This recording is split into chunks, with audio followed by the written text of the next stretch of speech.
otib bergan kayf beshidan kutmagan ekan bittasi. Nima bunaqa davommi? Har doim otib beringlar. Jinsi boyligini qarab beringlar. Bir şey deb beraman, hozirmasligi, yaxshi shermas, lekin o'zimdan jonim chiqib ketadi bu she'rni.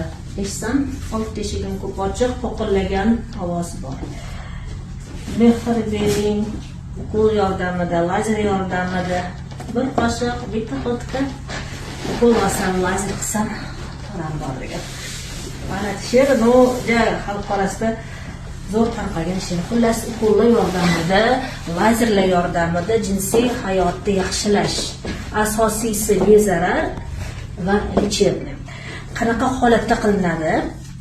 Fillerlar yordamida, gyaluron kislotasi, kollagen stimulyatsiyalar yordamida, qo'lmag'uchkalar, vaqt kelsa nitilar qo'yamiz oqartirish uchun, lifting berish uchun, lazerlar qilinadi va pishirib. Jinsiy yaqinlik qotgan payt